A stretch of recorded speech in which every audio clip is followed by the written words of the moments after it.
저는 지금 쓰레기를 버리러 가고 있습니다.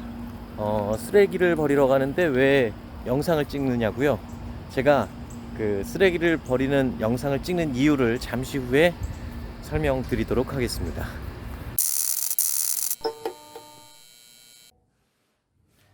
안녕하세요. 황인코톡 황순욱입니다. 제가 미국 생활 시작한 지 이제 일주일이 막 넘었습니다. 일주일 동안 일상생활을 하기 위한 여러 가지 준비를 하느라고 정신이 없었는데, 무엇보다 집에서 가장 필요한 생필품들, 여러 가지 이 물건들을 사드리느라고 정신이 없었습니다. 숟가락 젓가락까지 다 사서 준비를 했습니다. 자, 이제는 그래서 웬만한 일상 생필품과 생활 도구들을 어느 정도 갖춰놓고 사람 사는 것 같은 모양을 갖추게 됐습니다.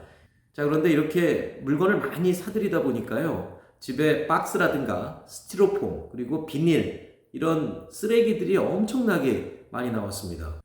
여러분들은 주말이나 아니면 특정 정해진 요일에 분리수거 하시느라고 굉장히 고생 많으시죠? 이 아파트의 아주 흔한 풍경입니다. 한국에서 볼 수 있는 분리수거 이 장소에서 온 주민들이 모여서 이 비닐 또는 캔, 종이박스, 그리고 음식물 쓰레기 다 나눠갖고 차곡차곡 이렇게 쌓아놓는 그런 모습들 굉장히 흔하게 볼 수 있잖아요.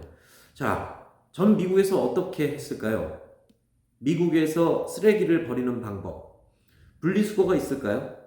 글쎄요, 저는 깜짝 놀랐습니다. 일단 제가 미국에서 쓰레기를 버린 모습을 한번 보시고 이야기를 계속 이어가겠습니다. 지금 뭐 하러 가는 거죠? 아빠가 와이파이 끊겼다고 협박해서 쓰레기 버리러 가요. 아니, 그런 말 말고. 아니, 지금 어디 가는 거예요? 쓰레기장이요. 쓰레기장? 예. 분리수거하러 가는 거죠? 예, 아빠 전자담배도 버릴 겸. 제가 이 안에 어떻게 되어 있는지 한번 잠깐 보여드릴게요. 보시면은 쓰레기들이 다 섞여 있어요. 음식물 쓰레기, 박스, 재활용 다 섞여 있습니다. 이 큰 통 안에 그냥 한 번에 버리게 돼 있는 거죠. 어떠셨습니까? 놀랍지 않습니까? 분리수거라는 게, 물론 미국도 분리수거는 있다고는 해요. 제가 궁금해서 찾아봤거든요. 미국에서도 지역마다 많이 다르긴 하지만 분리수거를 하는 곳은 있습니다. 그리고 분리수거라는 개념도 있고, 하지만 대부분이 잘 지키지 않고 있는 거죠. 일단 정말 주부들 입장에서는 이 분리수거를 하지 않아도 된다는 점에서 굉장히 부러워할 겁니다. 저만 해도 한국에서 저도 제가 분리수거를 많이 하지는 않았지만 분리수거를 하는 모습을 보면서 참 귀찮지만 환경을 생각해서 어쩔 수 없이 해야 된다라는 생각이 강했거든요. 근데 여기서 이 미국에서 쓰레기 버리는 모습을 보면서 정말 놀랐습니다. 충격이었어요. 그리고 또 하나 든 생각이, 그렇다면 이 땅덩어리도 이렇게 큰 나라에서, 우리나라도 아니고 이 미국이라는 엄청난 인구와 넓은 땅덩어리에서 나오는 그 쓰레기들, 특히 분리되지 않은 이 쓰레기들은 도대체 다 어디로 가는 걸까? 쓰레기는 나오긴 하지만 어디론가 처리가 돼야 될 거 아니에요. 그게 너무 궁금하더라고요. 찾아봤더니 지난 수십 년 동안 미국에서 나오는 그 수많은 쓰레기들은 모두 다 중국으로 가고 있었습니다. 아시는 분들은 아시고 있었을지도 모르겠지만 저는 이번에 처음 알았습니다.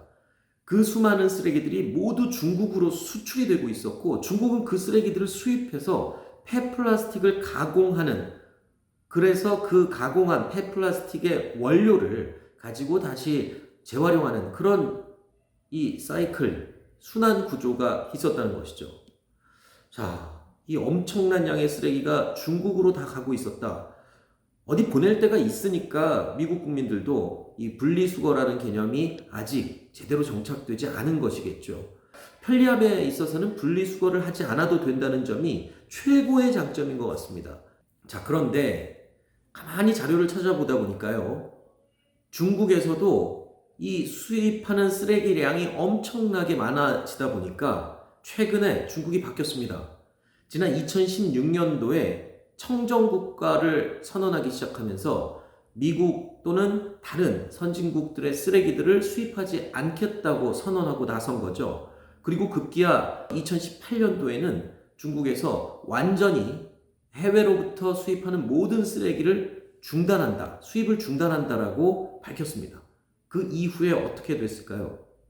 그러니까 미국이나 그 수많은 선진국에서 나오는 많은 쓰레기들이 갈 데가 없어진 거죠. 중국이 전 세계에서 발생하는 대부분의 쓰레기를 모두 수입해서 처리를 하다가 갑자기 중국이 쓰레기 수입을 중단하겠다고 밝히면서 전 세계는 지금 쓰레기 대란이 일어나고 있습니다. 그럼 중국으로 다 몰려가야 됐을 쓰레기가 지금은 어디로 가고 있을까요? 동남아시아, 필리핀, 대만, 그리고 심지어 우리 대한민국에도 그 전 세계에서 나오는 쓰레기들이 수입되기 시작했습니다. 어딘가에서는 처리를 해야 될 쓰레기니까요. 우리나라가 이 재활용 기술이 굉장히 발달한 나라라고 하더라고요. 그래서 폐플라스틱, 이 폐플라스틱을 수입해서 가공한 다음에 플라스틱 원료로 되파는 그런 사업을 하고 있는 것이죠. 그런데 이 중국이 폐플라스틱 수입조차도 모두 중단을 했습니다. 그리고 어떻게 했냐고요? 이 폐플라스틱을 가공해서 원료를 만들어내는 사업에 투자를 하기 시작했습니다. 바로 대한민국의 재활용 업체들의 많은 돈을 투자해서 한국에서 재활용한 플라스틱 원료만 중국이 사간다는 거죠. 뭐 어떻게 보면 우리나라 입장에서는 중국의 투자도 받고 그리고 또 재활용 기술을 이용해서 폐플라스틱으로 플라스틱 원료를 재생산하는 거니까 어떻게 보면 우리도 돈 벌고 굉장히 좋은 것 같습니다. 그런데 여기 맹점이 하나 숨어 있습니다. 우리나라는 중국의 모든 폐플라스틱 원료를 수출하는 의존도가 굉장히 높게 됩니다. 이렇게 되면요, 중국이 플라스틱 원료를 우리나라 업체들로부터 사지 않겠다라고 목리를 부리거나 아니면 가격을 담합해서 아주 싼 값에 내리치면은 우리 업체들은 속수무책으로 당할 수밖에 없는 그런 취약한 구조로 또 가고 있다는 거죠. 태평양의 한 섬이 폐플라스틱 쓰레기로 완전히 뒤덮인 채 발견된 게 1997년이에요.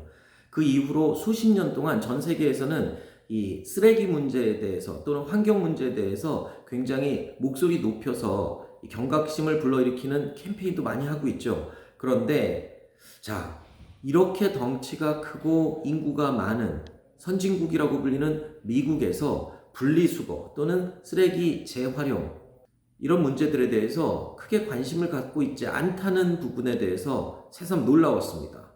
그리고 이런 생각도 해봤어요. 과연 굉장히 작은 땅덩어리인 대한민국에서 그렇게 열심히 분리수거를 한들 이렇게 전 세계 큰 선진국들이 분리수거를 하지 않고 쓰레기를 그대로 마구마구 배출하는 상황이라면 과연 내가 하는 분리수거가 효과는 있을까? 물론 내 집 앞, 내 동네는 깨끗할 수 있겠지만 우리 후손들이 살아야 될 지구 전체가 깨끗해질 수 있는 그런 상황이 될까? 굉장히 회의감이 들더라는 거죠. 한국과 미국을 비교하자면 미국이 정말 살기 좋은 나라예요. 분리수거를 하지 않아도 되고요. 한국, 분리수거도 귀찮고 좀 힘듭니다. 하지만 편리함과 환경, 이 두 가지를 놓고 비교를 한다면 등가일 수는 없겠죠. 저는 생각에 물론 살기 좋은 미국, 선진국이라고는 하지만 그래도 분리수거를 잘하고 환경을 먼저 생각하는 우리 대한민국 국민들이 훨씬 더 훌륭한 세계 시민이 아닌가 저는 그 생각을 새삼 해봤습니다. 뭐 외국에 나오면 다들 애국자가 된다고 하죠. 물론 여기 와서 편리하게 사는 거는 저도 좋습니다. 물론 저도 있는 동안 아무도 여기 분리수거를 하지 않는데 저만 분리수거를 할 수는 없을 것 같아요. 여기 버리는 곳이 한 군데밖에 없더라고요. 리사이클링이라고 써있긴 한데 그곳에 분리를 제대로 하는 사람도 없을 뿐더러 분리할 곳이 없으니까요. 그 수많은 쓰레기들 어딘가로는 분명히 옮겨져서 처리가 돼야 합니다. 자, 다음 시간에는요, 미국에 정착해서 시민권도 가지고 있고 그리고 미국 사회 내에서 중상층 이상의 안정된 생활을 하고 있는 교포의 이야기를 해드리도록 하겠습니다. 미국 내에서 시민들이 바라보는 트럼프 대통령 그리고 트럼프의 정책에 대해서 우리가 외부에서 바라보던 그런 시각과는 굉장히 많은 차이를 가지고 있었습니다. 자, 어떤 차이가 있는지 다음 순서에 제가 그 내용을 소개를 해드리도록 하겠습니다. 자, 그러면 좋아요와 구독 눌러주시면 감사하겠습니다. 다음 시간에 뵙겠습니다. 고맙습니다. 안녕.